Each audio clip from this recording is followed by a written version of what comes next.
Soccer. It is more than just a game. It is passion. It is identity. It can unite a nation. It can bring joy to millions, but sometimes this passion turns dark. It can mirror deeper problems. This happened in 1969 between two small nations, El Salvador, Honduras. Their story is a warning, how soccer became a spark for war.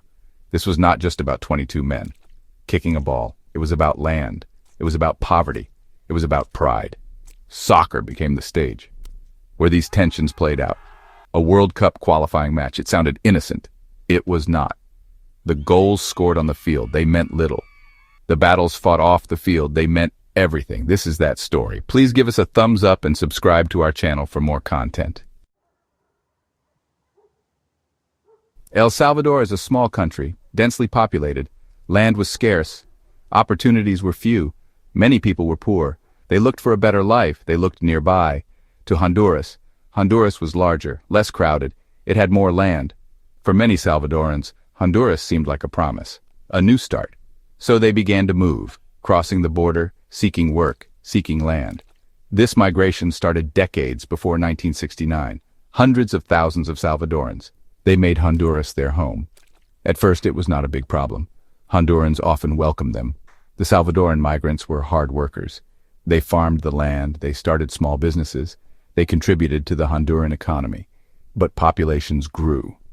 The Salvadorans in Honduras became a significant group. They were successful, sometimes more successful than their Honduran neighbors.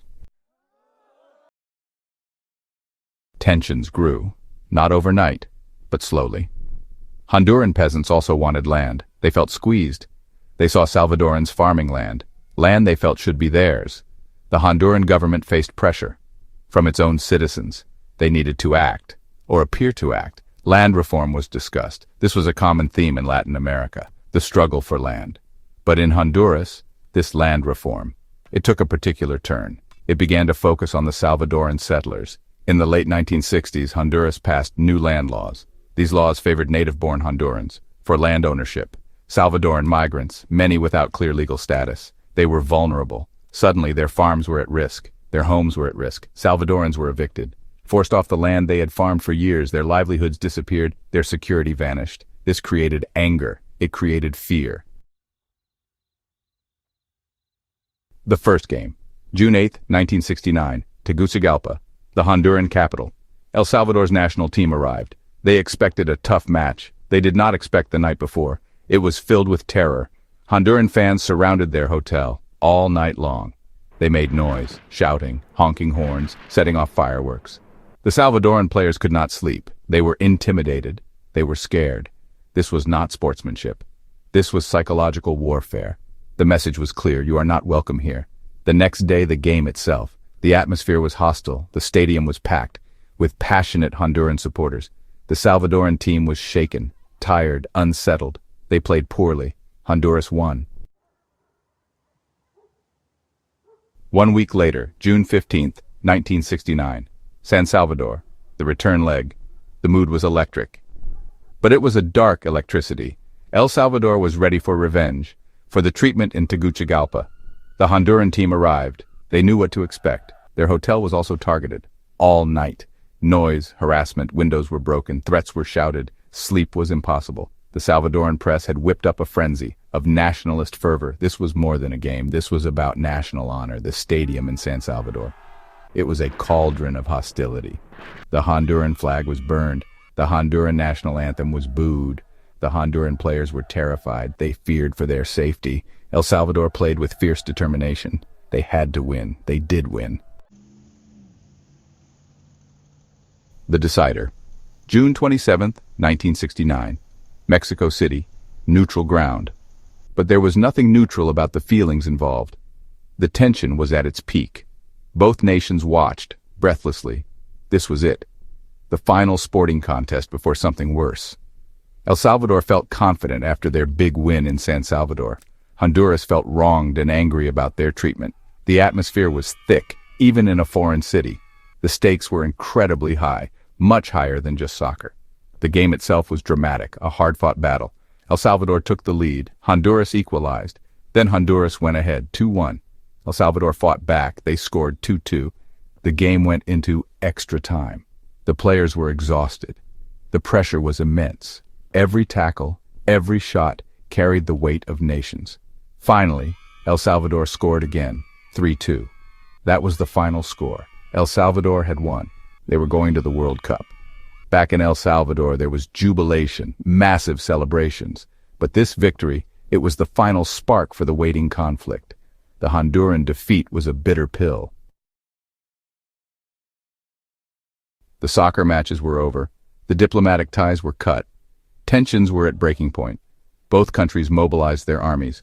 Border skirmishes had already started, small clashes, but growing. On July 14, 1969, less than 3 weeks after the final game, El Salvador launched a military offensive against Honduras. The football war had begun, or the 100-hour war. It was a swift, sudden attack. El Salvador aimed to strike hard. Their air force bombed Honduran targets, including Toncontin Airport in Tegucigalpa. The Salvadoran army advanced across the border into Honduran territory. They had some initial successes, capturing several border towns. The Salvadoran soldiers were motivated by a sense of grievance and by the recent soccer victory. National pride was high. They pushed towards the Honduran city of Nueva Ocotepeque.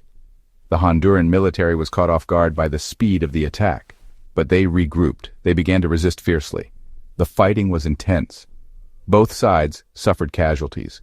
Honduras had a smaller army, but it had a stronger air force. Its planes began to strike back at Salvadoran military positions and at industrial targets like oil refineries near the port of Acajutla. This slowed the Salvadoran advance and caused significant damage. The war was fought on the ground and in the air. Civilians were caught in the middle. Many fled their homes. Refugees streamed away from the border areas seeking safety. The conflict was short, but it was destructive. The international community was slow to react at first, but the Organization of American States, OAS, began to call for a ceasefire. Pressure mounted on both governments to stop the fighting. The fighting raged for about 4 days, roughly 100 hours. El Salvador's army had pushed into Honduras but met stiff resistance. The Honduran Air Force proved effective, hitting key Salvadoran targets. Neither side could achieve a decisive victory. A stalemate was emerging. The Organization of American States, OAS, stepped in forcefully. They demanded an immediate ceasefire and a withdrawal of troops. International pressure was mounting. The small war was drawing unwanted attention. Both governments faced a choice: continue fighting or seek peace. A ceasefire was agreed on July 18, 1969. But El Salvador was reluctant to withdraw its troops immediately. They wanted guarantees for the safety of Salvadorans still in Honduras. Negotiations were tense. It took several weeks. Finally, by early August, Salvadoran forces pulled back from Honduran territory. The shooting had stopped, but the bitterness remained. The war was officially over, but peace was a long way off. The cost of those 100 hours was tragically high. Estimates vary, but thousands of people died, perhaps as many as 3,000. Most were civilians, caught in the crossfire or in air raids. Tens of thousands were displaced, becoming refugees in their own lands. Homes were destroyed, livelihoods were lost, communities were shattered. The economic impact was severe for both poor countries.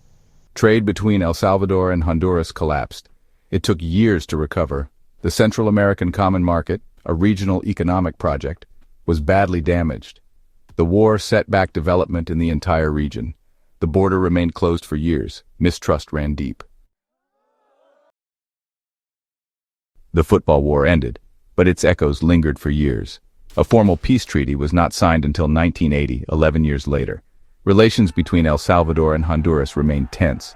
The border dispute took decades to resolve. The war showed soccer could be more than a game. It could be a catalyst for deeper conflicts. The passion of fans spilled from stadiums to battlefields, a sobering lesson for international sport. The war highlighted the dangers of unchecked nationalism. When leaders use sport to whip up fervor, the consequences can be devastating.